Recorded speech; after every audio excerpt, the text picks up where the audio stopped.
أعوذ بالله من الشيطان الرجيم. بسم الله الرحمن الرحيم. عبس وتولى أن جاءه الأعمى وما يدريك لعله يزكى أو يذكر فتنفعه الذكرى. صدق اللہ العظیم. الفاظ کا الگ الگ ترجمہ. عبس عربی زبان کا لفظ ہے. اس کا مطلب ہوتا ہے پیشانی پہ بل ڈالنا، اور اس کو یوں بھی بعض حضرات نے ٹرانسلیٹ کیا ہے تیوری چڑھانا، اور بعض نے یوں بھی ترجمہ کیا ہے ناگواری کا اظہار کرنا. یہ سب ایک ہی ترجمہ ہے. بعض نے یوں بھی ترجمہ کیا ہے منہ بنا لینا. جو منہ بنا لے یا ناگواری کا اظہار کرے تو اس کے چہرے کے تاثرات سے پتہ چل جاتا ہے کہ وہ برا محسوس کر رہا ہے اس بات کو، اور اس کی پیشانی پہ بل بھی پڑ جاتے ہیں اور تیوری بھی چڑھ جاتی ہے. تو عبس کا لفظی مطلب ہوا پیشانی پہ بل ڈالنا، تیوری چڑھانا، اور محاورتاً اس کا ترجمہ جو آسان تر انداز میں کر سکتے ہیں وہ یہ کہ ناگواری کا اظہار کیا ہے. اور تولا باب تفاعل ہے، ایک خاص باب ہے عربی گرامر کا، اور اس میں اس بات کے معنی پائے جاتے ہیں کہ کوئی کام شدت کے ساتھ کرنے کی، اور اس کا مطلب ہے منہ پھیر لینا. تولا رخ پھیر لیا. جس کے ساتھ آدمی ناراض ہو جائے جب وہ آتا ہے تو وہ منہ دوسری طرف کر لیتا ہے. یہ مطلب ہے تولا کا. رخ ایک طرف کر لیا، منہ پھیر لیا. اور منہ پھیر کر واپس چل دینے کو بھی تولا کہتے ہیں. تو ایسے بیٹھے بیٹھے رخ دوسری طرف کر دینا، اس کو بھی تولا کہتے ہیں. تو ان دونوں لفظوں کا ترجمہ ہوگا عبسا و تولا، ناگواری کا اظہار کیا اور رخ پھیر لیا. ان کے جاء آیا ہے. جاء یجیء، جاء اس کا مطلب ہوتا ہے آنا. اردو میں تو جا کا مطلب ہوتا ہے جانا، لیکن عربی زبان میں جب جاء بولا جائے تو اس کا مطلب ہوتا ہے آنا. جاء آیا ہے. ہو واحد مذکر کی ضمیر ہے غائب کی. اس کے پاس، اس کا، اس کی، اس کے، اس کو، مفعول کی حالت کو ظاہر کر رہی ہے یہاں. الاعمى، اعمى عمیون سے نکلا ہے، عما سے، جس کا مطلب ہوتا ہے نابینا ہونا، اور اعمى کا مطلب ہے نابینا. ان کے جاء آیا ہے، ہو ان کے پاس، الاعمى نابینا. و اور ما، یہاں ما استفہام کے لیے ہے، سوال کرنے کے لیے. ما کیا، یدری، ادرا یدری، یہ ایک باب ہے، باب افعال کہتے ہیں اس کو. اس کا مطلب ہوتا ہے بتانا، معلوم کرنا، علم عطا کرنا. اردو میں بھی یہ لفظ بولا جاتا ہے، کہتے ہیں درایت. اس میں کوئی درایت نہیں ہے، فہم و بصیرت اور درایت، وہ درایت یہی لفظ ہے، ادرا. یدری. وما اور کیا، یدری معلوم کا تجھ کو، اور تجھے کیا معلوم، یا کیا چیز بتائے گی تجھے.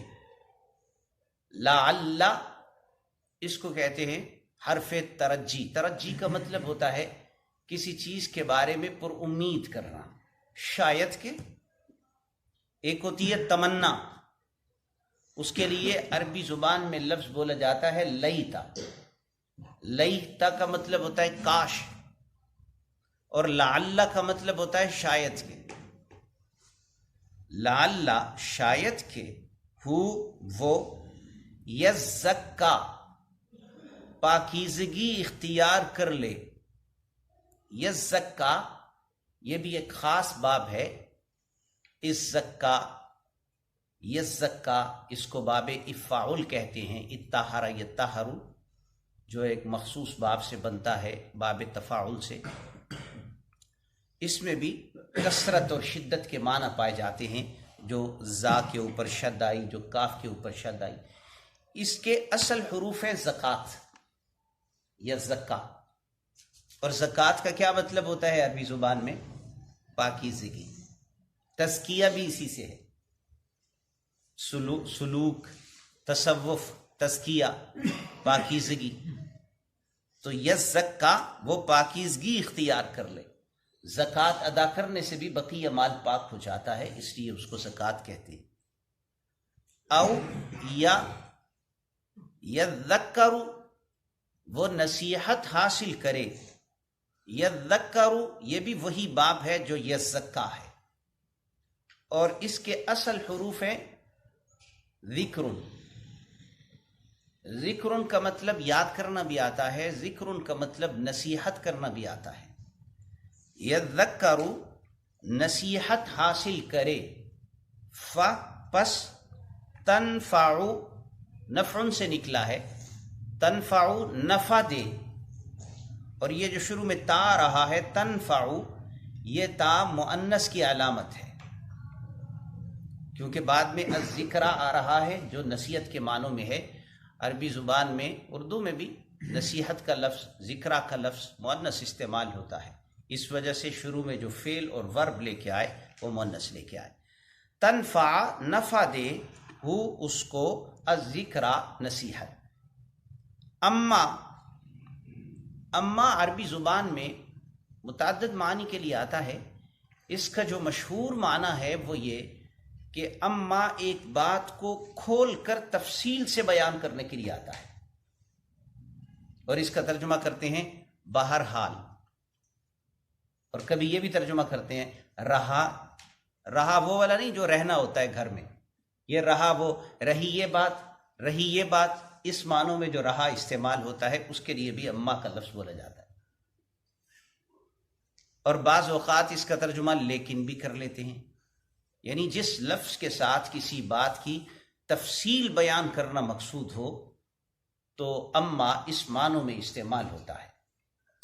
اما بہرحال، من جو کوئی، اس میں موصول کے معنوں میں ہے من، جو کوئی یا جس نے، استغنا غنا ان سے نکلا ہے، غنا کا مطلب ہوتا ہے مالداری، اور استغنا باب استفعال میں لے آئے، خاص باب ہے، تو اس کا مطلب کرتے ہیں غنا طلب کرنا۔ جو آدمی مالدار ہو جائے، جس کے پاس پیسہ زیادہ آ جائے، غنی ہو جائے، وہ لاپرواہ ہو جاتا ہے، اس کو کوئی اتنی فکر اور پرواہ نہیں رہتی پھر، تو یہ اس کا لازمی معنی ہے۔ اس وجہ سے استغنا کا ترجمہ لاپرواہ بھی کر لیتے ہیں۔ من جو کوئی استغنا لاپرواہی اختیار کرے، بے پرواہ ہو، پس انتا تو، اور اس کا ادب کے دائرے میں رہتے ہوئے ترجمہ ضمیروں کا آپ بھی ترجمہ کر سکتے ہیں جو مخاطب ہو اس کے اعتبار سے۔ لہو لیے، ہو اس، لہو اس کے لیے، تصدہ وہی باب تفاعل ہے، اس کا مطلب ہوتا ہے کسی کے پیچھے لگ جانا، پیچھے پڑ جانا اس کے۔ بعض دفعہ ہوتا ہے نا کہ ایک آدمی کسی کے پیچھے ہی پڑ جاتا ہے، اس کو کہتے ہیں عربی زبان میں تصدہ۔ زیادہ ہی رخ اس طرف موڑ لینا، زیادہ توجہ کر لینا اس کی طرف۔ تصدا آپ اس کے پیچھے پڑتے ہیں یا آپ اس کی طرف توجہ زیادہ کرتے ہیں. و اور ما نہیں، یہ ما نفی کے لیے ہے. علیکا دو لفظ ہیں، علا پر، کا تو تیرا تیری تجھے، علیکا تجھ پر، یعنی آپ پر کوئی ذمہ داری نہیں ہے. اللہ اصل میں تھا ان لا، ان کا ترجمہ کہ، لا کا ترجمہ نہیں، کہ نہ یزکا وہ پاکیزہ ہو، وہی ہے جو پہلے بھی آیا ہے یزکا. و اور اما بہرحال من جو کوئی جا آیا ہے کا آپ کے پاس، یسعا دوڑتے ہوئے، سعا یسعا سے، سعیون کوشش کرنا، دوڑنا، تو یہ لفظ جد و جہد کرنے، کوشش کرنے اور دوڑنے کے معنوں میں آتا ہے. یسعا یا جو ہے مضارع کے فعل کو ظاہر کر رہی ہے اور یہ غائب کی علامت ہے. وہ دوڑتا ہے یعنی دوڑتے ہوئے آتا ہے، آیا ہے آپ کے پاس. و اور ہوا وہ یخشا، یخشا خشیت سے نکلا ہے. خشیت کا مطلب ہوتا ہے ڈر اور خوف. یخشا وہ ڈرتا ہے، یا ویسے ہی مضارع کی علامت ہے، غائب کی، واحد مذکر غائب کا صیغہ ہے. یخشا وہ ڈرتا ہے. ف پس انت تو یا آپ، عن ہو عن سے، ہو اس، عن ہو اس سے، تلہا تلہا وہی باب ہے، زیادہ تر اس میں یہی باب استعمال ہو رہا ہے، باب تفاعل. تلہا آپ بے توجہی کرتے ہیں، آپ اس سے بے رغبتی کرتے ہیں. تلہا اصل میں لہون سے نکلا ہے. لہون کا لفظی مطلب ہوتا ہے کھیل کرنا اور کسی بات کی طرف توجہ نہ کرنا، اسے نظر انداز کر دینا. اور تلہا کی جو تا ہے یہ مخاطب کی علامت ہے مضارع کے صیغے میں، مضارع کے لفظ میں. تلہا آپ اس سے بے توجہی کرتے ہیں، آپ اس کی طرف رغبت نہیں کرتے. کلا ہرگز نہیں. کلا اس کو عربی زبان میں 3 معانی کے لیے استعمال کیا جاتا ہے. کلا کا مطلب یہ بھی آتا ہے ہرگز نہیں، اور کلا کا مطلب خبردار بھی آتا ہے، اور کلا بعض اوقات یقیناً کے معنوں میں بھی آتا ہے، حقا. ان تینوں معانی میں قرآن پاک میں یہ لفظ آیا ہے. یہاں پر یہ یعنی روکنے کے لیے اور تنبیہ کرنے کے لیے ہے، کلا ہرگز نہیں. انہا دو لفظ ہیں، ان بے شک، ہا وہ قرآن مجید کی طرف، اس کی آیات کی طرف اشارہ ہے.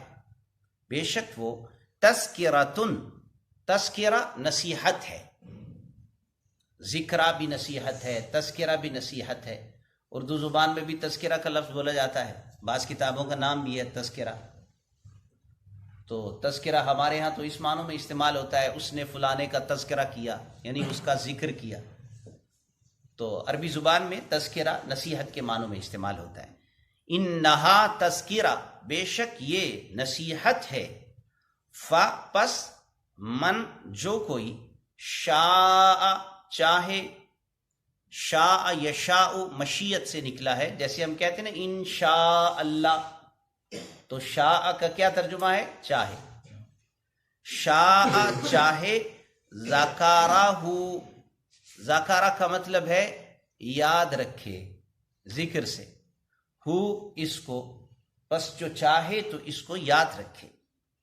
فی میں صحف صحیفے، صحیفہ اسے کہتے ہیں کہ جو ایک مجموعہ ہو کچھ اوراق کا، جس میں کچھ تحریر لکھی جائے، جس کو کاپی بھی کہہ سکتے ہیں. صحف کاپیاں، صحیفے چھوٹے سے کتابچے. صحف صحیفوں میں، مکرمہ، مکرمہ کرم سے نکلا ہے، اس میں مفعول کا صیغہ ہے باب تفعیل سے۔ مکرمہ کا مطلب ہے عزت والے، مکرمہ عزت والے صحیفوں میں۔ مرفوع رفع سے نکلا ہے، اس میں مفعول ہے مرفوع۔ مرفوع اس کو کہتے ہیں، رفع کا مطلب ہوتا ہے بلند کرنا، اٹھا دینا، اور مرفوع کا مطلب جس کو بلند کر دیا گیا ہو، اٹھا دیا گیا ہو، اور یہاں معنوی اعتبار سے بلندی مراد ہے۔ مرفوع کا ترجمہ کریں گے بلند مقام۔ مطہرہ، مطہرہ طہارت سے ہے، جس کا مطلب ہے پاکیزگی، اور مطہرہ بھی اس میں مفعول کا صیغہ ہے جس کا مطلب پاکیزہ۔ بِأَيْدِي سَفَرَہ، بی با کا ترجمہ ساتھ، اور اس کا ترجمہ میں بھی کر سکتے ہیں۔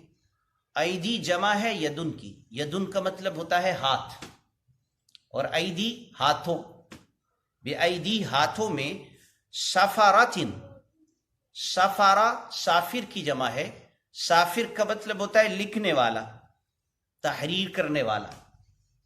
ویسے سفیر کو بھی سفرہ کہتے ہیں، جو کسی کا پیغام لے کے دوسرے مقام تک جائے، اس کو بھی سفرہ کہتے ہیں، اور اس کو بھی سفرہ کہتے ہیں کہ جو تحریر کرتا ہے، لکھتا ہے۔ بِأَيْدِي سفارہ، تحریر کرنے والوں کے ہاتھوں میں۔ کرامن، معزز، کرام کریم کی جمع ہے، اور کریم عزت والے شخص کو کہتے ہیں۔ کرامن معزز، باراراتن، نیک، بارارہ بارن کی جمع ہے، بارن کا مطلب ہوتا ہے نیک۔ اردو میں بھی یہ لفظ بلکہ نام کے طور پر ہم بچوں کا نام رکھتے ہیں ابرار، ابرار کا مطلب بھی ہے نیک۔ ابرار ویسے جمع کا لفظ ہے، اس کا جو واحد ہے برن یا بارن، اس کی جمع آتی ہے ابرار۔ تو بارارہ یہ اسی مادے سے بنا ہے یہ لفظ، بارارہ نیک۔ قتیلہ یہ قتل کے معنوں میں بولا جاتا ہے، مارا جائے، مار دیا گیا، قتل کیا گیا، لیکن یہاں یہ بد دعا کے طور پر بولا گیا ہے، ماضی مجہول ہے۔ قتیلہ قتل کیا جائے، یعنی تباہ و برباد ہو جائے۔ الانسان انسان، ما اکفرا، ما کس چیز نے، اکفرا کافر بنا دیا ہے، نا شکرا بنا دیا ہے، ہو اس کو۔ یہ ما اکفرا، یہ پورا کا پورا لفظ جو ہے عربی ترکیب میں اس کو کہتے ہیں کہ یہ فعل تعجب ہے۔ فعل تعجب کا مطلب یہ کہ یہ کسی معنی، کسی چیز کے اندر کسی معنی کے اضافے اور زیادتی اور اس کے قابل تعجب ہونے کو بیان کرنے کے لیے آتا ہے، یعنی کتنا ہی وہ ناشکرا ہے۔ ما اکفرہ کا با محاورہ ترجمہ یوں کریں گے، کتنا ہی ناشکرا ہے وہ۔ اور ویسے اس کا الگ الگ الفاظ کا ترجمہ کریں تو ما کس چیز نے، اکفرا ناشکرا بنا دیا، کافر بنا دیا، ہو اس کو۔ من سے، ای کس، کون سی، کیا۔ ایون کا لفظ سوال کے لیے استعمال ہوتا ہے، اس میں موصول کے طور پر بھی استعمال ہوتا ہے، کون سا، کون سی، جون سا، جون سی، ایون کے یہ معنی آتے ہیں۔ ای کس، شیئن چیز، من ای شیئن کس چیز سے۔ ہم جو بولتے ہیں نا شے، کیا شے ہے تیرے پاس، یہ شے اصل میں عربی زبان کا لفظ ہے، اور یہ صحیح لفظ ہے شیء۔ ہم چونکہ اردو پنجابی میں تھوڑا سا مجہول بولتے ہیں شے، تو اردو میں یہ لفظ عربی سے آیا، شیئن چیز سے، خالقہ پیدا کیا اس نے اس کو، من نطفہ ایک نطفہ سے، خالقہ پیدا کیا اس نے اس کو، ہو ضمیر اس کو، فا پھر، قدرہ اندازہ مقرر کیا، ہو اس کا، قدر یقدر تقدیر سے نکلا ہے، اور اس کا اصل مادہ ہے قدر۔ قدر کا مطلب اندازہ کرنا بھی ہوتا ہے، قدر کا مطلب تقدیر بھی ہوتا ہے۔ پچھلے سبق میں گزر چکا ہے، اللہ تعالیٰ نے ہر چیز کو وجود عطا کرنے سے قبل اس کے بارے میں ایک اندازہ قائم کیا اور اس کو تحریر کیا اور اس کے مطابق اس کو وجود بخشا، اور یہ تقدیر اور قضا یہ کہلاتا ہے۔ فقدر، پس اندازہ کیا اس نے، ہو اس کا، ثم پھر، السبیل رستہ، سبیل رستے کو کہتے ہیں، وہ کہتے ہیں نا فی سبیل اللہ، اللہ کے رستے میں، تو سبیل رستے کے معنوں میں، یسرا آسان کیا اس نے، یسرا یسر سے نکلا ہے، اس کا مطلب ہوتا ہے آسانی، تو یسرا آسان کر دیا، ہو اس کو، اس نے آسان کر دیا اس کو۔ اس کے شروع میں جو یا آ رہی ہے نا یسرا، یہ یا مضارع والی نہیں ہے، یہ یا اس لفظ کی اپنی اصلی ہے، یہ پورا حرف یسر یہ خود یا اس کی اپنی ہے۔ یسرہ، اس نے آسان کر دیا اس کو، ثم پھر، اماتا موت سے نکلا ہے، باب ہے افعال، اماتا موت دے دی، ہو اس کو، پھر اقبارہ قبر میں ڈال دیا، اقبارہ قبر میں ڈال دینا، قبر سے یہ نکلا ہے اقبارہ، ہو اس کو، ثم پھر، اذا جب، شاء وہ چاہے گا، انشارا تو اٹھا دے گا، ہو اس کو، انشارا ینشرو نشور سے نکلا ہے، نشور کا مطلب ہوتا ہے جس کو ہم اردو میں بھی استعمال کرتے ہیں، نشر کرنا، پھیلا دینا، اٹھا دینا، نشر و اشاعت، یہ نشر عربی زبان کا لفظ ہے، اردو میں استعمال ہوا ہے۔ قیامت کے دن اللہ تعالیٰ جو سب کو اپنی قبروں سے اٹھا کر پھیلا دیں گے، اس کے لیے انشرا کا لفظ بولا ہے، انشرا اٹھا دیں گے اللہ تعالیٰ ہو اس کو، کلا ہرگز نہیں، لما، یہاں پر جو لما ہے یہ اس معنوں میں ہے، ابھی تک نہیں۔ لما کے کئی معنی آتے ہیں، لما کا مطلب جب بھی ہوتا ہے، اور لما بعض اوقات اللہ کے معنوں میں بھی آتا ہے، اور لما یہاں پر ابھی تک نہیں کے معنوں میں ہے، متعدد معنی ہے۔ یہ کیسے پہچان ہوتی ہے کہ یہاں پر لما جب کے معنوں میں ہے یا مگر کے معنوں میں ہے یا ابھی تک نہیں؟ یہ اس کے سیاق اور سباق، آگے پیچھے آنے والے الفاظ، جملے اور عبارات جو ہیں وہاں سے اندازہ ہوتا ہے۔ اس کے بعد ایک فعل آ رہا ہے یقضی، یہ خاص گرامر کی ایک اصطلاح ہے کہ وہ اگر اس کی حالت جزم کی ہو، مجزوم ہو، تو اس سے پتہ چلتا ہے کہ لما یہ ابھی تک نہیں کے معنوں میں۔ بہرحال یہ گرامر کی بات ہے، یہاں پر لما جو ہے وہ ابھی تک نہیں کے معنوں میں ہے، ابھی تک نہیں۔ یقضی، قضا، یقضی کا مطلب ہوتا ہے پورا کرنا، اور فیصلہ کرنے کے معنوں میں بھی آتا ہے قضا، اردو میں بولا جاتا ہے، کہتے ہیں قاضی، قاضی اس کو کہتے ہیں جو فیصلے کرتا ہے قضا سے، تو پورا کرنے کے معنوں میں بھی ہے، یہاں پورا کرنے کے معنی میں ہے۔ یقضی پورا کیا اس نے، ما جو، آمارا حکم دیا اللہ تعالی نے، ہو اس کو، آمارا امر سے نکلا ہے حکم دینا۔ پس فا کے بعد جو لام آ رہا ہے اس کو کہتے ہیں لام امر۔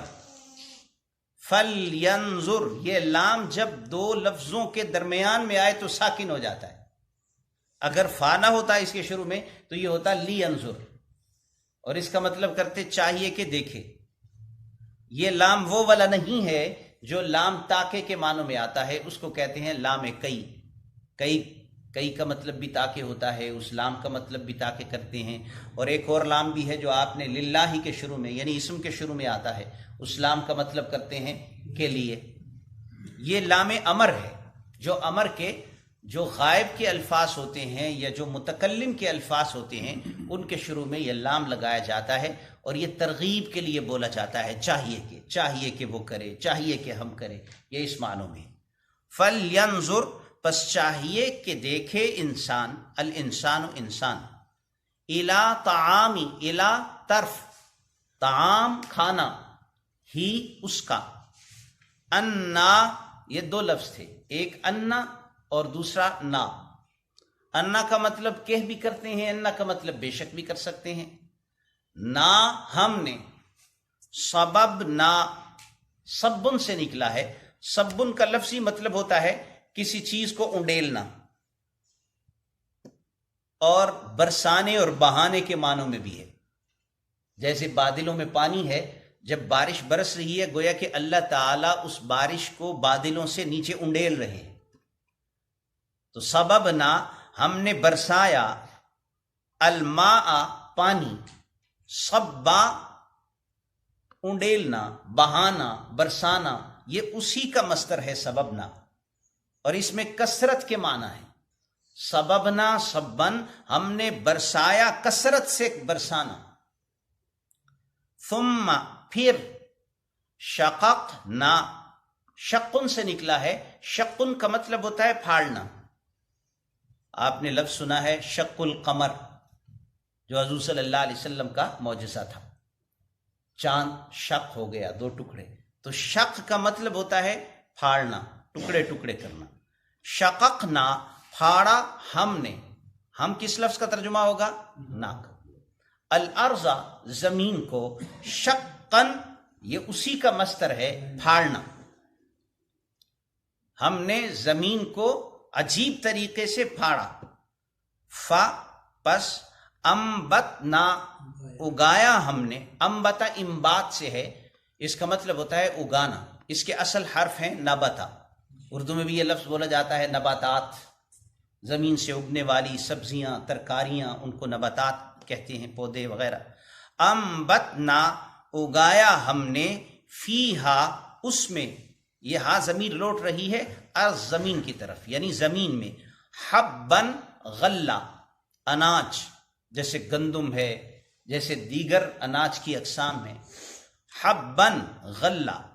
و، اور. عنبن، انگور. و، اور. قضبن، ترکاریاں، جیسے کھیرے، جیسے تریں، ان کو عربی میں قضبن کہتے ہیں، ترکاریاں. و، اور. زیتونن، زیتون.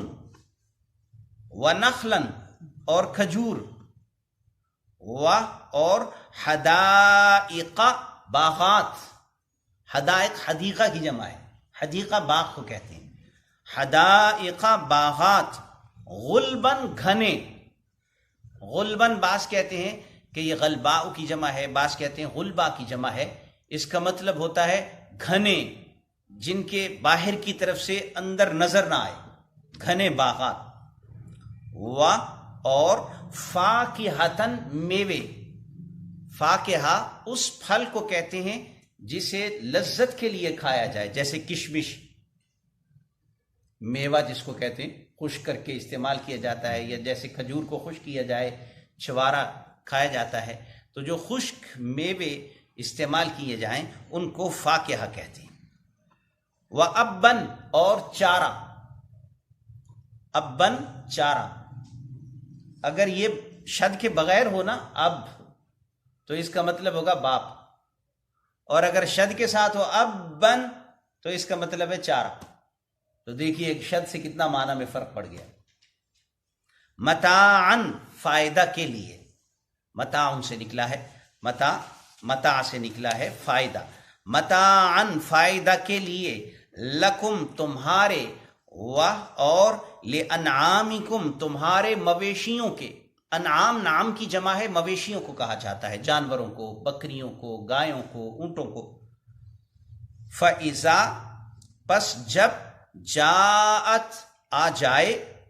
تا جو ہے یہ مؤنث ہونے کے لیے ہے، فعل کو مؤنث ظاہر کر رہی ہے. الصاخہ، صاخہ کا مطلب ہوتا ہے چیخ، خوفناک چیخ، خوفناک آواز. اس سے مراد قیامت کی آواز. یوم، جس دن. یفر، فر یفر، فرار سے نکلا ہے، فر، بھاگنا. یفر، بھاگے گا. المرء، آدمی. من اخیہ، اخ بھائی کو کہتے ہیں. من اخیہ، اپنے بھائی سے. و امہ، اور اپنی والدہ سے. والدہ کو کہتے ہیں. و ابیہ، اور اپنے باپ سے. ابن، باپ کو کہتے ہیں. و صاحبتہ، اور اپنی بیوی سے. صاحبہ، ساتھ والی. اس کا لفظی مطلب ہے ساتھ والی. اور جو لفظ ہے نا صاحب، ہم اردو میں تو بول دیتے ہیں نا کہ علامہ صاحب، مفتی صاحب اور منسٹر صاحب. صاحب جو ہے نا یہ اس کا لفظی مطلب ہوتا ہے ساتھ والا.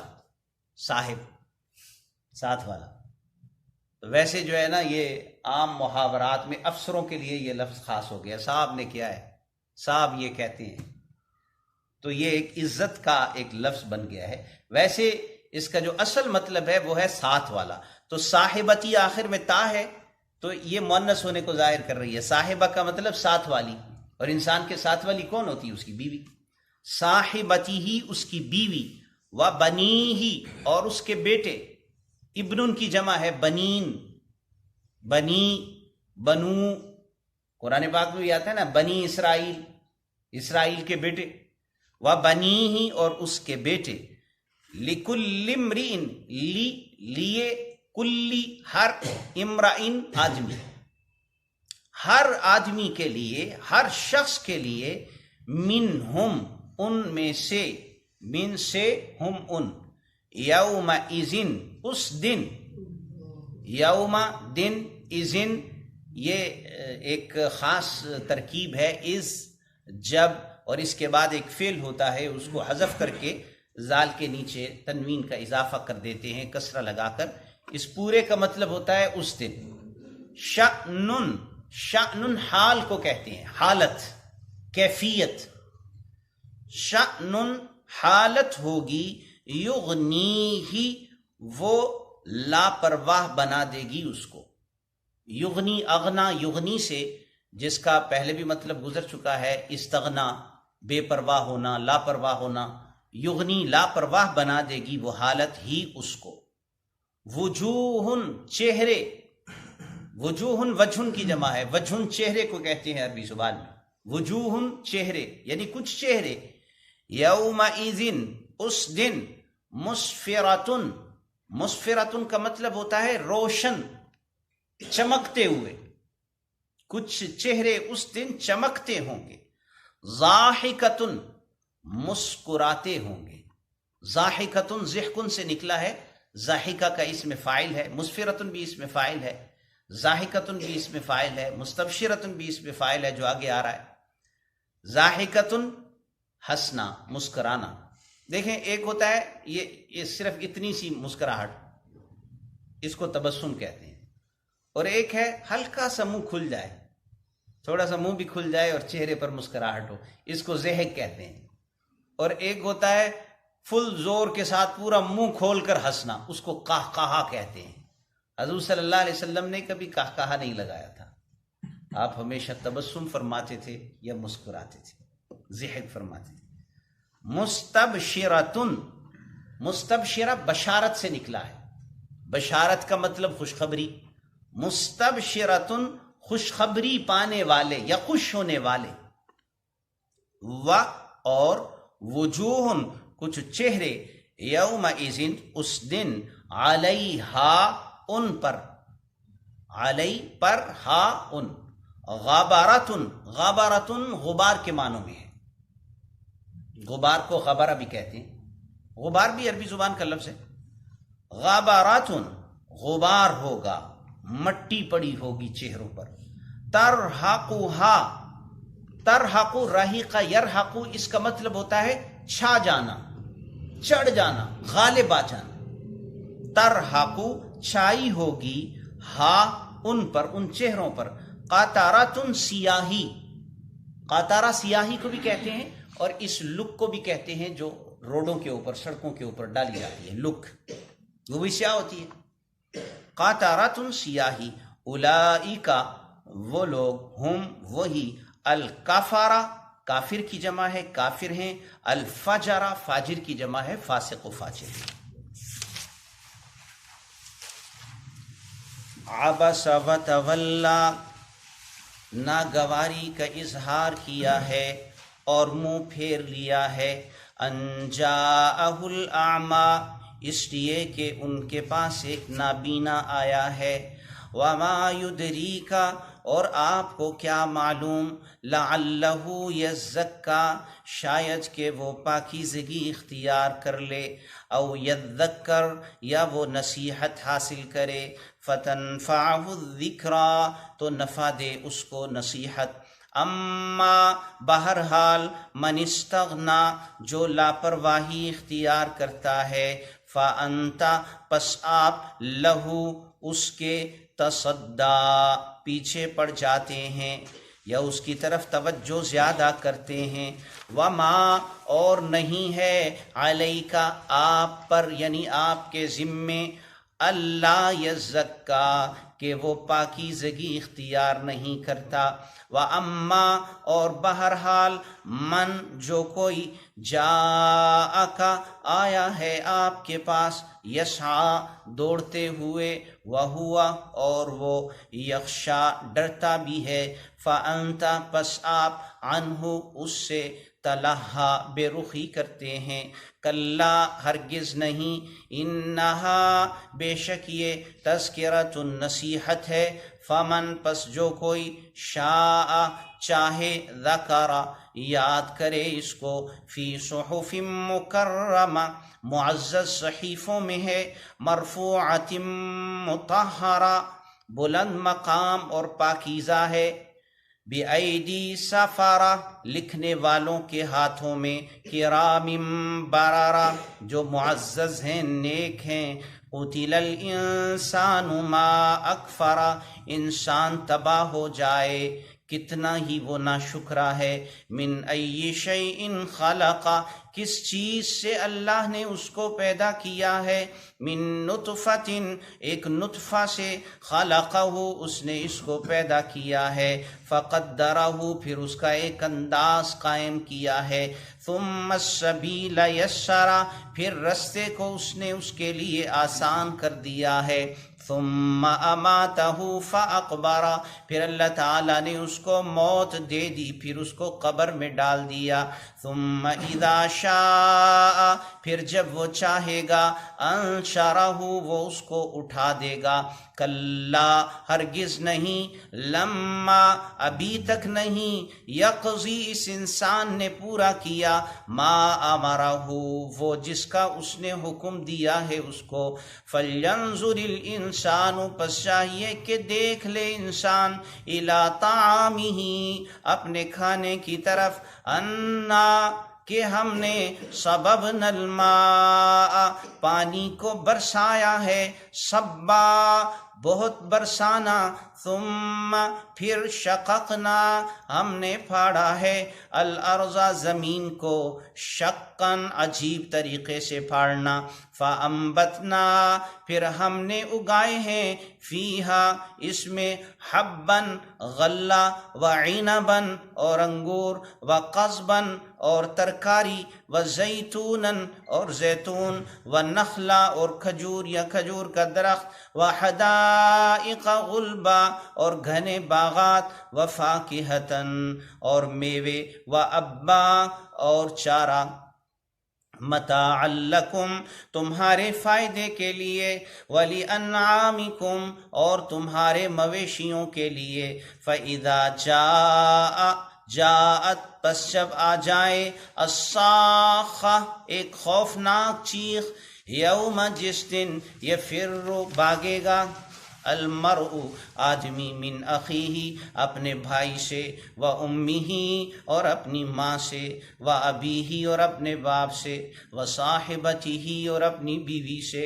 و بنیہ اور اپنے بیٹوں سے، لکل امرئ ہر شخص کے لیے، منہم ان میں سے، یومئذ اس دن، شأن حالت ہوگی، یغنیہ جو اس کو لاپرواہ کر دے گی، وجوہ کچھ چہرے، یومئذ اس دن، مسفرۃ چمکتے ہوں گے، ضاحکۃ مسکراتے ہوں گے، مستبشرۃ خوش ہوں گے، ووجوہ اور کچھ چہرے، یومئذ اس دن، علیہا ان پر، غبرۃ غبار ہوگا، ترہقھا چھائی ہوگی ان پر، قطرۃ سیاہی، اولئک ہم یہی لوگ، الکفرۃ کافر ہیں، الفجرۃ فاجر ہیں۔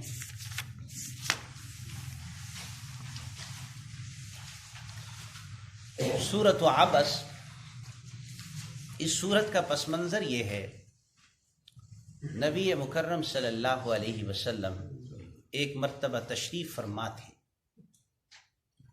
اور مشرکین کے عمائدین کی ایک جماعت حضور صلی اللہ علیہ وسلم کے پاس پہنچی ہوئی تھی۔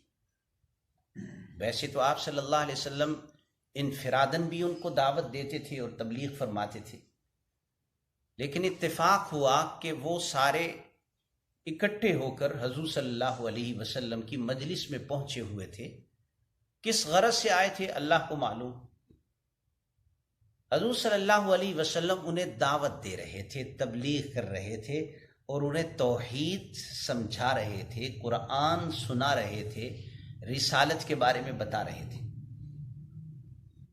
اسی اثناء میں آپ صلی اللہ علیہ وسلم کے ایک صحابی جن کا نام نامی ہے عبداللہ ابن ام مکتوم، یہ نابینا صحابی ہے، نظر نہیں آتا تھا ان کو، حضور صلی اللہ علیہ وسلم کی خدمت اقدس میں آ گئے، اور نابینا ہونے کے سبب ان کو زیادہ پتہ نہیں چل سکا کہ حضور صلی اللہ علیہ وسلم کی مجلس میں کون لوگ بیٹھے ہوئے ہیں اور آپ ان سے کس انداز سے گفتگو فرما رہے ہیں۔ انہوں نے آ کر کچھ سوال کر دیا، دریافت کیا کوئی مسئلہ کہ مجھے اس کے بارے میں بتا دیجیے۔ حضور صلی اللہ علیہ وسلم کے ذہن مبارک میں یہ بات تھی کہ یہ مشرک تو کبھی کبھی آتے ہیں اور یہ آج آئے ہوئے ہیں اور میں ان کو دعوت دے رہا ہوں، توحید سمجھا رہا ہوں، تو ادھر توجہ میں زیادہ مجھے رکھنی چاہیے، اور یہ تو میرا صحابی ہے، یہ تو کسی بھی وقت آ سکتا ہے، یہ تو بعد میں بھی سوال کر سکتا ہے۔ تو عبداللہ ابن ام مکتوم کو اس بات کا احساس نہیں تھا کہ حضور صلی اللہ علیہ وسلم کن لوگوں کو دعوت دے رہے ہیں اور کن کو سمجھا رہے ہیں۔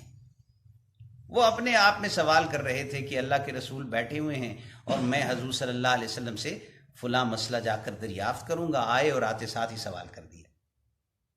ان کے اس سوال پر حضور صلی اللہ علیہ وسلم نے ناگواری کا اظہار فرمایا کہ یہ بعد میں بھی پوچھ سکتے تھے، ابھی میں گفتگو کر رہا ہوں، انہی کے ساتھ میں بات چیت میں مصروف ہوں، تو انہیں چاہیے کہ احساس کرتے اور فوراً آ کر سوال نہ کرتے۔ ابھی آپ نے ناگواری کا اظہار کیا اور عبداللہ ابن ام مکتوم کو جواب نہیں دیا، آپ اپنی گفتگو کو آپ نے جاری رکھا جو آپ ان کو سمجھا رہے تھے۔ تھوڑی دیر بعد عبداللہ ابن ام مکتوم کو جب جواب نہیں ملا تو وہ اٹھ کر واپس چل دیے۔ وہ جب واپس جا رہے تھے تو اللہ تعالیٰ نے آپ صلی اللہ علیہ وسلم پر یہ سورت نازل فرما دی، عبس وتولی ان جاءہ الاعمی وما یدریک لعلہ یزکی او یذکر۔ اس سورت کا مفہوم تو آیات کا مفہوم آپ کے سامنے ابھی آتا ہے، لیکن اس سے قبل حضور صلی اللہ علیہ وسلم پر جب یہ سورت نازل ہوئی تو آپ نے فرمایا جاؤ دیکھو عبداللہ کو بلاؤ کہاں ہے۔ ایک صحابی پیچھے پیچھے گئے اور وہ نابینا تھے، وہ جا رہے تھے، تو صحابی نے جب ان کو کہا کہ حضور صلی اللہ علیہ وسلم تمہیں بلا رہے ہیں، تو انہوں نے سمجھا کہ شاید کوئی اس پر ناراضگی کا اظہار ہو کہ میں نے جو ہے وہ سوال کر دیا تھا اور آپ گفتگو میں مصروف تھے، تو مجھے ایسا نہیں کرنا چاہیے تھا، اس پر شاید حضور صلی اللہ علیہ وسلم مجھے کچھ فرمائیں۔ تو جب وہ واپس آئے آپ صلی اللہ علیہ وسلم کی مجلس میں تو آپ کے پاس ایک چادر تھی، آپ نے اپنی چادر ان کے لیے بچھا دی اور فرمایا عبداللہ اس کے اوپر بیٹھ جاؤ، اپنی چادر مبارک بچھا دی اور فرمایا اللہ نے تمہارے بارے میں یہ سورت اور اس کی آیات نازل فرمائی ہیں۔ اور جب بھی بعد میں ملا کرتے تھے حضور صلی اللہ علیہ وسلم پھر ان سے فرمایا کرتے تھے ھذا من عاتبنی اللہ فیہ، یہ وہ ہستی ہے، وہ شخص ہے کہ اللہ ناراض ہونے لگا تھا اس کے بارے میں، اللہ ناراض ہونے لگا تھا۔ تو اللہ تعالیٰ نے حضور صلی اللہ علیہ وسلم کو بھی بڑی محبت کے ساتھ اور بڑے الفت کے انداز میں اللہ تعالیٰ نے ان آیات مبارکہ کے اندر مخاطب کیا ہے۔ ایک تو ہے نا یوں کہہ دیں کہ ناگواری کا اظہار کیا ہے، مخاطب کا صیغہ نہیں بولا، غائب کا صیغہ بولا ہے۔ آبا صاحب انہوں نے ناگواری کا اظہار کیا ہے، غائب کا صیغہ ہے۔ وتولا، اور انہوں نے منہ پھیر لیا ہے۔ یہ نہیں کہا کہ آپ نے ایسے کیا ہے، یہ بھی ایک محبت کا انداز۔ آبسا، انہوں نے ناگواری کا اظہار کیا ہے۔ وتولا، اور رخ پھیر لیا ہے۔ ان جاءہ العمی، اس لیے کہ ایک نابینا آیا تھا، تو اس نابینا نے آ کر سوال کیا تھا، تو اس کے سوال کو نامناسب سمجھ کر گفتگو کے درمیان میں اس نے جو سوال کیا تھا، ایک باتوں کے درمیان میں اس پر ناگواری کا اظہار کرتے ہوئے منہ پھیر لیا ہے۔ وما یدریک، اب یہاں پر خطاب شروع ہو گیا حاضر کے صیغوں میں۔ وما یدریک، آپ کو کیا معلوم، لعلہ یزکا، شاید کہ یہ پاکیزگی اختیار کر لے، او یذکر، یا یہ نصیحت حاصل کر لے، فتنفعہ الذکریٰ، تو نصیحت سے اس کو فائدہ زیادہ ہو۔ جو عبداللہ ابن ام مکتوم آئے ہیں، وہ چاہت لے کر آیا ہے، وہ طلب اور جستجو لے کر آیا ہے، اور یہ جو بیٹھے ہوئے ہیں آپ کے قریب، جن کو آپ سمجھا رہے ہیں، وہ جستجو نہیں ہے، اس کے اندر طلب نہیں ہے، خالی ہیں، پتہ نہیں کس غرض سے۔ اللہ کو تو پتہ ہے کس غرض سے آئے ہیں، لیکن ہمیں نہیں معلوم کہ وہ کس غرض سے آئے ہیں۔ وہ ویسے ہی وقت گزاری کے لیے آئے ہیں، یا ہنسنے کھیلنے کے لیے آئے ہیں، یا کوئی باتوں اور دلچسپی کے امور میں کچھ وقت گزاری کے لیے آئے ہیں۔ اللہ کو تو معلوم ہے یہ خالص نصیحت حاصل کرنے کے لیے آیا ہے، خالص نیت کے ساتھ آیا ہے۔ وما یدریک لعلہ یزکا، آپ کو کیا معلوم، شاید کہ یہ پاکیزگی اختیار کر لے، او یذکر، یا نصیحت حاصل کرے، فتنفعہ الذکریٰ، تو اس کو نصیحت سے فائدہ ملے۔ اما من استغنا، لیکن جو مستغنی ہو رہا ہے، لاپرواہی برت رہا ہے، فانت لہ تصدی، آپ اسی کی طرف توجہ کیے جا رہے ہیں۔ وما علیک الا یزکا، آپ کے ذمے تو نہیں ہے کہ وہ ضرور ہی پاکیزگی کی طرف آئیں، اگر وہ پاکیزگی کی طرف نہیں آتے تو آپ سے سوال ہوگا، آپ کے ذمے نہیں ہے۔ تو یہ ہدایت عطا کرنا اللہ کے اختیار میں ہے۔ اللہ نے جس کو ہدایت نہیں عطا کرنی، نبی سے نہیں باز پرس، کسی اور سے نہیں باز پرس کہ اس کو ہدایت کیوں نہیں ملی۔ آپ کے ذمے بس یہ ہے کہ آپ نے واضح طور پر پیغام حق پہنچا دینا ہے، اور پیغام حق آپ نے پہنچا دیا۔ آپ کے ذمے یہ نہیں ہے کہ وہ ضرور پاکیزگی اختیار کر لے۔ وَأَمَّا مَنْ جَاءَكَ يَسْعَىٰ، اور جو شخص آپ کے پاس دوڑتے ہوئے آتا ہے، وَهُوَ يَخْشَىٰ، اس کے دل میں خوف و خشیت بھی ہے، فَأَنْتَ عَنْهُ تَلَهَّىٰ، آپ اس سے بے رخی برت رہے ہیں۔ یہ بے رخی نہیں برتنی چاہیے، اس کی طرف زیادہ توجہ ہونی چاہیے۔ وہ جو عمائدین مشرکین تھے، وہ بڑے بڑے مالدار تھے اور مرتبے والے، مقام والے۔ حضور صلی اللہ علیہ وسلم نے بھی ان کی جانب اس لیے توجہ فرمائی تھی کہ یہ تو کبھی کبھار آتے ہیں، تو آج یہ آئے ہوئے ہیں، اکٹھے ہیں، چلو میں ان کو کچھ زیادہ نصیحت کروں، ہو سکتا ہے کسی کے دل پہ میری نصیحت اثر انداز ہو جائے اور کوئی قبول کر لے۔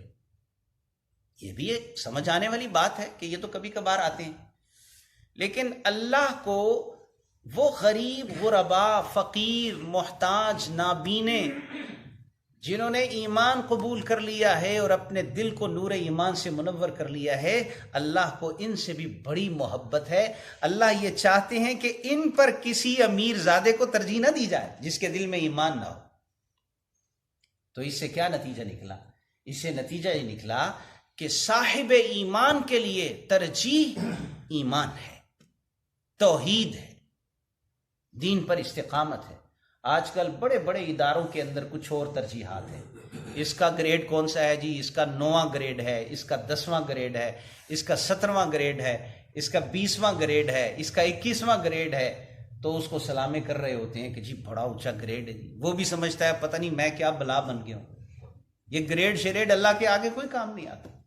اللہ کے آگے کیا کام آئے گا؟ وَهُوَ يَخْشَى، چاہے وہ ضعیف ہے، چاہے وہ کمزور ہے، جس کے دل میں خوف خدا بندی اور خشیت الہی ہے، اللہ کو یہ پسند بھی نہیں ہے کہ کوئی اس کو اپنی مجلس سے ایک طرف کر دے۔ قرآن مجید میں دوسرے مقام پر اللہ نے فرمایا وَلَا تَطْرُدِ الَّذِينَ يَدْعُونَ رَبَّهُمْ بِالْغَدَاةِ وَالْعَشِيِّ يُرِيدُونَ وَجْهَهُ۔ کبھی کبھی مشرک آ کر حضور صلی اللہ علیہ وسلم کو کہتے تھے یہ جو ہے نا یہ صہیب، عمار، یہ فلاں فلاں، آپ ذرا ان کو اپنی مجلس سے ایک طرف کر دیں تو پھر ہم آپ کی مجلس میں آ کر بیٹھ جائیں گے، باتیں سن لیں گے آپ کی۔ ہمیں ان کے ساتھ بیٹھنا پسند نہیں ہے کیونکہ یہ ہمارے غلام وغیرہ ہوتے تھے اور ہم ان سے کام کاج لیا کرتے تھے، تو ہم ان کے ساتھ نہیں بیٹھ سکتے۔ اللہ تعالیٰ نے اپنے نبی کو فرمایا ان کو کہو اگر بیٹھنا ہے تو انہی کے ساتھ آ کے بیٹھو، ورنہ کوئی ضرورت نہیں ہے اللہ کو تم۔ وَلَا تَطْرُدِ الَّذِينَ يَدْعُونَ رَبَّهُمْ بِالْغَدَاةِ وَالْعَشِيِّ، جو صبح و شام اللہ کو یاد کر رہے ہیں، جو دن رات اللہ کی یاد میں مصروف ہیں، آپ ان کو اپنی مجلس سے ایک طرف ہونے کا مت کہیے گا۔ یریدون وجہ، وہ اللہ کی رضا کو پیش نظر رکھے ہوئے، انہوں نے اپنے اعمال کا حساب دینا ہے اور وہ اپنی نیتوں کے مطابق اجر و ثواب پائیں گے۔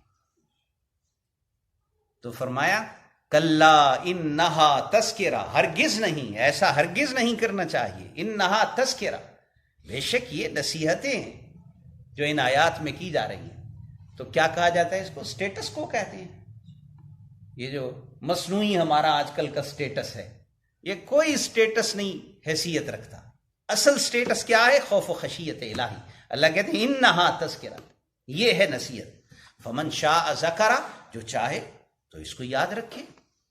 فی صحف مکرمہ، قرآن مجید کی ان آیات میں جو نصیحت کی گئی ہے، یہ نصیحت کوئی معمولی نہیں ہے، یہ نصیحت ان صحیفوں میں لکھی ہوئی ہے جو صحیفے لوح محفوظ میں موجود ہیں اور محفوظ ہیں۔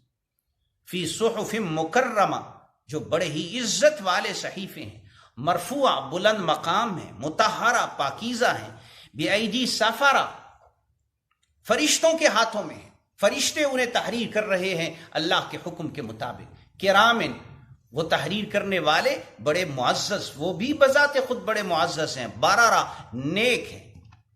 یعنی وہاں پر وہ صحیفے لوح محفوظ میں بھی محفوظ ہیں، تحریر ہیں، ان کی تحریر میں کوئی کمی بیشی نہیں ہو سکتی، اور وہاں سے لاتے ہوئے اور آپ صلی اللہ علیہ وسلم کے سینے تک پہنچاتے ہوئے بھی اس میں کوئی کمی بیشی نہیں کر سکتا۔ قتل الانسان ما اکفرہ، اس انسان سے مراد ہے کافر۔ قتل الانسان، جو انسان کافر ہے وہ تباہ و برباد ہو جائے۔ ما اکفرہ، کتنا ہی ناشکرا ہے۔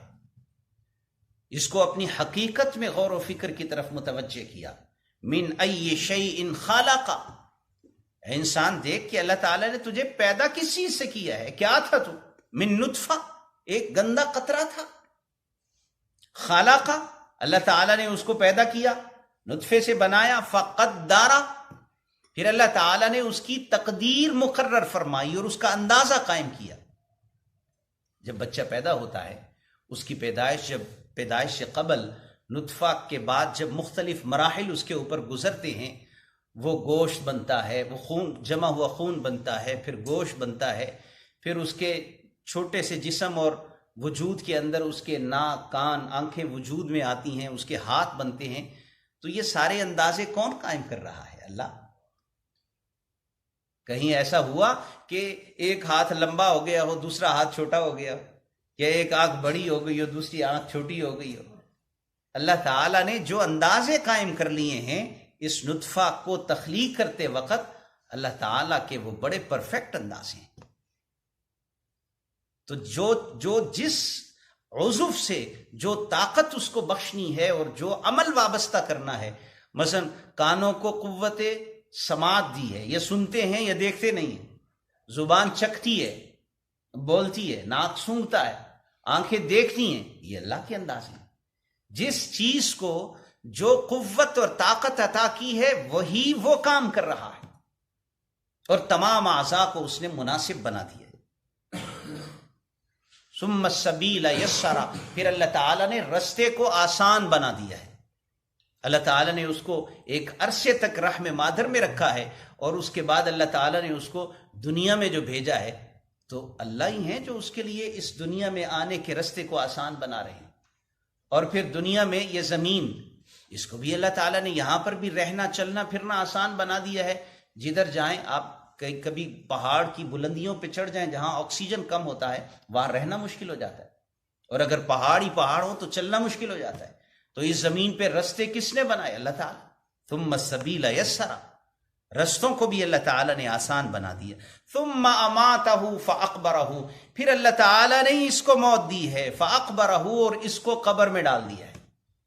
ڈال کر تو لوگ آتے ہیں، لیکن طریقہ تو اللہ تعالیٰ نے بتایا. آدم علیہ الصلاۃ والسلام کا وہ بیٹے کا واقعہ قرآن میں ہے، جس میں اس نے اپنے بھائی کو قتل کیا تھا اور اس کو پتہ نہیں تھا کہ کس طرح سے اب اس کے ساتھ کرنا ہے، کیونکہ دنیا میں پہلی موت تھی.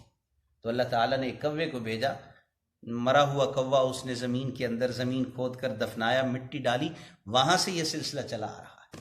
تو اللہ نے رہنمائی فرمائی. دنیا میں اس وقت جتنے بھی ایسے مذاہب والے ہیں جو دعویٰ کرتے ہیں کہ ہم آسمان سے آئے ہوئے دین کو فالو کرتے ہیں، وہ اپنے مردوں کو قبروں میں ڈالتے ہیں. یہودی بھی اپنے مردوں کو قبروں میں ڈالتے ہیں، عیسائی بھی مردوں کو دفن کرتے ہیں، مشرکین بھی دفن کیا کرتے تھے. لیکن جو مذاہب کسی آسمانی دین کے فالور نہیں ہیں، وہ کوئی مردوں کو اپنے جلا دیتا ہے، کوئی بہا دیتا ہے، کوئی کیا کرتا ہے، کوئی کیا کرتا ہے، جیسے ہندوؤں کا طریقہ. تو اللہ کہتے ہیں ثم اماتہ فاقبرہ، اللہ تعالیٰ نے اس کو موت دی، پھر اللہ تعالیٰ نے اس کو قبر میں ڈالا. ثم اذا شاء انشرہ، پھر جب اللہ چاہیں گے تو قبر کھلے گی اور یہ زندہ ہو جائے گا، دوبارہ کھڑا کر دے گی اللہ تعالیٰ اس کو. کلا لما یقضی ما امرہ. تو اس انسان کو اس پورے پروسیس میں، جس سے یہ انسان نطفے سے لے کر اپنی زندگی اور اپنے موت اور مرنے کے بعد دوبارہ اس کی زندگی اور کھڑے ہونے تک کے تمام مراحل میں غور و فکر کی دعوت دے کر اللہ تعالیٰ اپنی قدرت کو سمجھا رہے ہیں. ہرگز نہیں. لما یقضی ما امرہ، اس انسان نے ابھی تک وہ پورا ہی نہیں کیا جس کا اللہ تعالیٰ نے اسے حکم دیا ہے. کافر تو بالکل نہیں پورا کر رہا، اور مسلمان بھی بہت سارے کاموں کے اندر آج کل خاص طور پہ بہت سارے کاموں کے اندر غفلت اور سستی کا ارتکاب کر رہے ہیں. اللہ کے اس حکم کو پیش نظر رکھنا چاہیے کہ اللہ کہتے ہیں اس نے ابھی تک وہ کام پورا نہیں کیا جو اللہ کا حکم ہے اس کو. فَلْيَنْظُرِ الْإِنسَانُ إِلَىٰ طَعَامِهِ، پہلے اللہ تعالیٰ نے اس انسان کو اس کی ذات میں غور و فکر کی دعوت دی. اب اللہ نے اس کے لیے جو اسباب مہیا کیے اور جو انتظامات کیے اس میں غور و فکر کی دعوت. انسان اپنے کھانے کو دیکھ لے، یہ کھانا کن کن مراحل سے گزار کر اللہ تعالیٰ نے اس کے کھانے کے لیے اور اس کے ذائقے اور لذت کے لیے اسے مہیا فرمایا. انا صببنا الماء صبا، بارش برسی، پانی زمین کے اوپر آیا، بارش ہوئی. ثم شققنا الارض شقا، پھر ہم نے زمین کو پھاڑا، زمین پھٹ گئی یعنی اگنے کے لیے. ویسے دیکھیں تو بیج اور بیج سے نکلنے والا جو سوا ہوتا ہے وہ کتنا کمزور ہوتا ہے اور کتنا نرم ہوتا ہے، اور زمین کتنی سخت ہے. اس کے اوپر مٹی پڑی ہوئی ہے بیج کے اوپر، لیکن اللہ کے حکم سے بیج سے باریک سا سوا باہر نکلتا ہے، زمین کو پھاڑ کر اوپر آ جاتا ہے. اللہ کہتے ہیں ثم شققنا الارض شقا، ہم نے زمین کو پھاڑا ہے.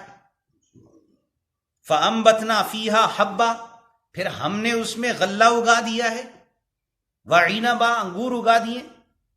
زمین تو ایک ہی ہے نا، اسی ایک زمین سے مختلف پھل مختلف ذائقوں کے ساتھ اور مختلف لذتوں کے ساتھ نکل رہے ہیں، بلکہ ایک ہی پھل کے مختلف ذائقے نکل رہے ہیں. ایک انگور کا باغ ہے، ایک انار کا باغ ہے، سیب کا باغ ہے. ایک ہی باغ ہے، ایک ہی طرح کے درخت ہیں، ایک درخت کا پھل میٹھا ہے، دوسرے کا ترش ہے. بلکہ ایک ہی درخت کے مختلف پھلوں میں بھی اللہ تعالیٰ نے یہ مختلف ذائقے رکھ دیے. وَعِنَبًا وَقَضْبًا، انگور، ترکاریاں، زیتون وَنَخْلًا. کہتے ہیں زیتون کا تیل ایسا ہے، اگر کوئی انسان دیسی گھی بھی مثلا اگر کھا لے تو دیسی گھی کھانے کے بعد اس کو اس دیسی گھی کو اپنے جسم میں غذا کے طور پر جذب کرنے کے لیے ایکسرسائز چاہیے. وہ واک کرے گا، چلے گا، کام کرے گا، تب جا کے وہ کہیں ہضم ہوگا، ورنہ وہ بدہضمی کا سبب بن جائے گا. ایک آدمی دیسی گھی کھا لے اور بیٹھا رہے تو وہ بیمار ہو جائے گا۔ زیتون کا تیل ایسا ہے کہ جو آدمی زیتون کا تیل کسی بھی طرح استعمال کر لے، یہ اندر نالیوں کو جا کے واش کر دیتا ہے، اور یہ کسی بھی جگہ جا کر بلاک نہیں کرتا، اس سے بلاکیج نہیں ہوتی جسم کے اندر۔ اللہ تعالیٰ کی نعمت ہے، اللہ تعالیٰ نے انسان کے لیے پیدا فرمائی۔ وَنَخْلَ کھجور، وَحَدَائِقَ غُلْبًا اور گھنے باغات، وَفَاكِهَةً وَأَبًّا اور میوے اور چارہ، متاعًا لَكُمْ وَلِأَنْعَامِكُمْ تمہارے فائدے کے لیے اور تمہارے جانوروں کے فائدے کے لیے، اور جانور بھی تمہارے استعمال میں آتے ہیں۔ فَإِذَا جَاءَتِ الصَّاخَّةُ تو ان ساری چیزوں میں اللہ تعالیٰ نے اسے غور و فکر کی اور تدبر کی دعوت دی، اور اس کو سمجھایا کہ دنیا میں تو بے مقصد نہیں بھیجا گیا، تیرے بھیجے جانے کا ایک مقصد ہے، اور وہ اپنے رب کی پیدا کرنے والے مالک اور خالق کی معرفت۔ فَإِذَا جَاءَتِ الصَّاخَّةُ اب قیامت کے کچھ احوال کا ذکر ہو رہا ہے۔ جب وہ چیخ آئے گی، اس چیخ سے مراد حضرت اسرافیل علیہ السلام کا سور ہے۔ بعض روایات سے 2 نفخوں کا پتہ چلتا ہے، 2 مرتبہ سور پھونکیں گے، اور بعض سے 3 مرتبہ کا بھی پتہ چلتا ہے۔ تو پہلی مرتبہ جب سور پھونکیں گے حضرت اسرافیل علیہ السلام تو ہر چیز فنا ہو جائے گی، اور اسی نفخے کے بعد جب ساری چیزیں مر جائیں گی اور زمین و آسمان میں تباہی ہوگی، ہر چیز کل من علیہا فان، فنا کے منہ میں چلی جائے گی، اللہ کی ذات باقی رہے گی۔ پھر جو آخری نفخہ ہوگا، دوسری مرتبہ یا تیسری مرتبہ کا سور پھونکنا، اس کے بعد جتنی چیزیں فنا ہو جائیں گی، ان دونوں کے درمیان 40 سال کا فاصلہ ہوگا۔ پہلے سور پھونکنے کے درمیان میں 40 سال تک ساری چیزیں فنا میں پڑی رہیں گی، پھر 40 سال کے بعد جب دوبارہ سور پھونکا جائے گا تو پھر ساری چیزیں اٹھیں گی، زندہ ہو جائیں گی۔ اسی کو انشرہ کہا ہے، نشور، دوبارہ زندگی۔ ایسے زمین، مثلا یہ مسجد بنی ہوئی ہے نا، یہاں مسجد تو ختم ہو جائے گی پہلے نفخے کے بعد، یعنی پہاڑ اڑیں گے، وہ نفخہ معمولی نہیں ہوگا، پہاڑ اڑ پڑیں گے، زمین پہ زلزلہ ہوگا، پہاڑ اڑیں گے اور درخت ختم ہو جائیں گے، دریا سارے مکس ہو جائیں گے، سمندر مل جائیں گے آپس میں، اور بعض کہتے ہیں کہ سمندروں میں آگ لگ جائے گی اور آگ کی وجہ سے خشک ہو جائیں گے، اور زمین کو مزید اللہ تعالیٰ پھیلا دیں گے، زمین کو ربڑ کی طرح کھینچ دیں گے اور وسیع ہو جائے گی زمین۔ تو جگہ جگہ سے انسان زمین کے اندر سے جب پھیلا دیا جائے گا زمین کو، تو اندر جو دفن ہوں گے وہ نکلیں گے باہر، کوئی سمندروں سے نکل رہے ہیں، کوئی دریاؤں سے نکل رہے ہیں، کوئی زمینوں سے نکل رہے ہیں، کوئی پہاڑوں کے مقامات سے نکل رہے ہیں، سارے کے سارے باہر آ جائیں اور زندہ ہو جائیں۔ تو ساخہ، فَإِذَا جَاءَتِ السَّاخَةُ جب وہ چیخ آئے گی، یوم یفر المرء من اخیہ پھر حساب و کتاب شروع ہو جائے گا۔ اس حساب و کتاب کا کیا عالم ہوگا؟ آدمی اپنے بھائی سے بھاگے گا، یعنی اگر دنیا میں تو یہ ہوتا ہے نا کہ اگر کسی پر کوئی مصیبت آ جائے، پریشانی آ جائے، تو بھائیوں کے ساتھ مل کر پریشانی ہلکی ہو جاتی ہے، یا اپنے اعزاء و اقارب اور گھر والوں کے ساتھ مل جل کر، یا کوئی وہ تعاون کر دیتے ہیں، اچھا چل یہ پیسے لے لے، اچھا یہ چیز فلانے کو دے دے، اس طرح سے تعاون کر کے کوئی نہ کوئی مسئلے مسائل حل کر دیتے ہیں۔ قیامت کے دن ایسا کچھ بھی نہیں ہونے والا۔ یفر المرء من اخیہ آدمی بھائی سے بھاگے گا، وامہ اپنی والدہ سے بھاگے گا۔ ماں سے بڑھ کر کس سے محبت ہوتی ہے انسان کو؟ ماں کے پاس بھی جائے گا، ماں بھی اس کو کہے گی آج میرے پاس تیرے لیے کچھ نہیں ہے۔ وابیہ باپ سے بھی بھاگے گا، باپ بھی اس کو کہے گا اور وہ بھی باپ کو کہے گا آج میرے ساتھ تیرا کوئی تعلق نہیں ہے، میں تیرے لیے کچھ نہیں کر سکتا۔ وصاحبتی بیوی سے بھی بھاگے گا، بیوی سے بڑھ کر کس سے تعلق ہو سکتا ہے؟ وبنیہ بیٹوں سے بھی بھاگے گا۔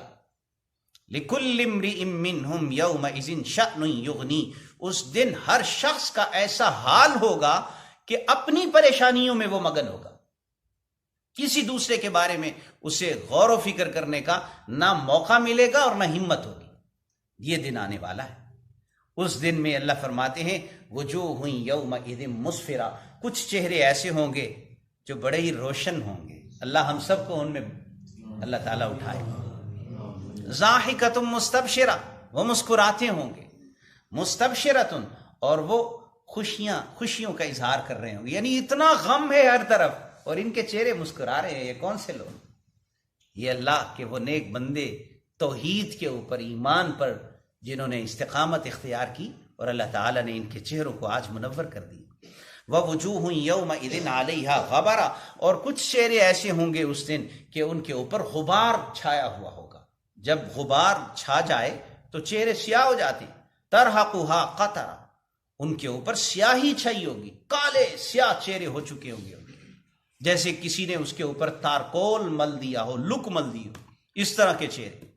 اولئک هم الکفرۃ الفجرہ، یہ وہی لوگ ہیں جو کافر ہیں اور جو فاسق و فاجر ہیں، ان کے چہرے ایسے ہوں گے۔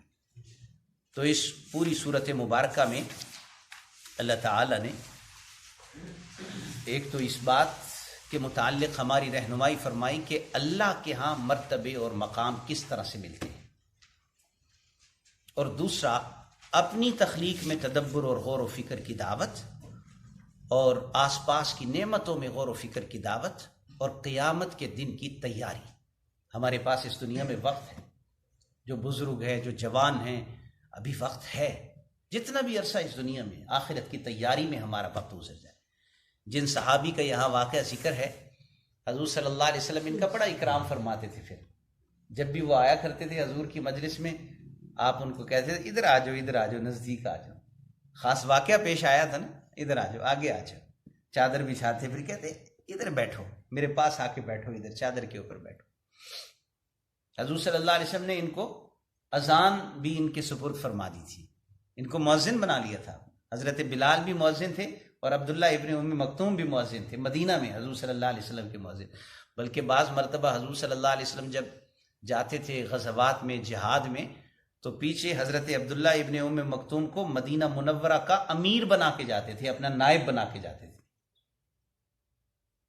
ایک مرتبہ حضور صلی اللہ علیہ وسلم کی دنیا سے جانے کے بعد کہنے لگے صحابہ کو کہ مجھے جہاد پہ لے چلو ساتھ۔ تو صحابہ کہتے ہیں کہ آپ تو نبینا ہیں، اللہ نے تو آپ پر جہاد فرض نہیں کیا ہے۔ فرماتے ہیں منع بھی تو نہیں کیا ہے، لے جاؤ مجھے ساتھ۔ صحابہ ساتھ لے گئے، تو جب جہاد پہ چلے گئے کہتے میں تمہیں نمازیں پڑھایا کروں گا، اذانیں دیا کروں گا۔ یہاں بھی میں اذانیں دیتا ہوں، نمازیں پڑھاتا ہوں، تو میں تمہیں اذانیں دیا کروں گا، نمازیں پڑھایا کروں گا۔ چلے گئے، جب وہاں پہنچے نمازیں نمازیں پڑھاتے رہے، اذانیں دیتے رہے۔ پھر کہتے ہیں ذرا مجھے بھی آگے میدان میں لے کے جاؤ۔ انہوں نے کہا آپ کیا کریں گے؟ کہتے ہیں کوئی بات نہیں، بس مجھے جھنڈا پکڑا دینا، تو میں جھنڈا پکڑ کے جو ہے نا وہ آگے کی طرف چلا جاؤں گا۔ ایک مرتبہ صبح جب ناشتے کا وقت ہوتا ہے، صبح اپنے دوستوں سے کہنے لگے جھنڈا کدھر ہے تمہارا، مجھے جھنڈا تو پکڑا دو، اور مجھے یہ بتا دو کہ دشمن کدھر ہے۔ تو صحابہ نے ان کو جھنڈا دے دیا، جھنڈا پکڑ کے دشمنوں کی طرف، حالانکہ نابینا تھے لیکن دوڑ لگا دی، اور صحابہ بھی ان کے پیچھے کہیں دشمن ان کو کچھ نہ کہہ دے۔ انہوں نے دیکھا کہ یہ تو صبح حملہ کر رہے ہیں، تو وہ ویسے ہی بھاگ گئے۔ ایسے یہ زبردست مجاہد صحابی تھے۔ اللہ تعالیٰ کو ان سے محبت ہے، اپنے نبی صلی اللہ علیہ وسلم کو بھی، اور بعد میں آنے والے لوگوں کو بھی بتا دیا کہ قدر مالداری کے سبب سے نہیں ہے، قدر دنیا کے جاہ و جلال کی وجہ سے نہیں ہے، اگر عزت و احترام ہے تو وہ تقوی کی وجہ سے ہے، خوف و خشیت الہی کے سبب سے۔ اللہ تعالیٰ ہم سب کو توفیق عطا فرمائے۔ الحمد للہ رب العالمین والعاقبۃ للمتقین والصلاة والسلام علی سید الانبیاء والمرسلین۔ ربنا آتنا فی الدنیا حسنۃ وفی الآخرۃ حسنۃ وقنا عذاب النار۔ ربنا اغفر لنا ولوالدينا ولإخواننا الذين سبقونا بالإيمان ولا تجعل في قلوبنا غلا للذين آمنوا ربنا إنك رؤوف رحيم۔ یا اللہ ہمارے اس قرآن مجید سیکھنے، سکھانے، پڑھنے، پڑھانے کو قبول و منظور فرما، اس کا ثواب ہمارے بزرگ اکابر اہل و عیال جو دنیا سے چلے گئے ان کو نصیب فرما، حضور صلی اللہ علیہ وسلم کو اس کا ثواب عطا فرما۔ یا اللہ آپ صلی اللہ علیہ وسلم کی دعائیں جو قرآن مجید کے پڑھنے پڑھانے والوں کے لیے ہیں، ہم سب کے لیے وہ دعائیں مقدر و میسر فرما، ہدایت کا سبب اور ذریعہ بنا دیں۔ ربنا تقبل منا انك انت السميع العليم وتب علينا انك انت التواب الرحيم وصلى الله تعالى على خير خلقه سيدنا ومولانا محمد وآله وصحبه اجمعين برحمتك يا ارحم الراحمين.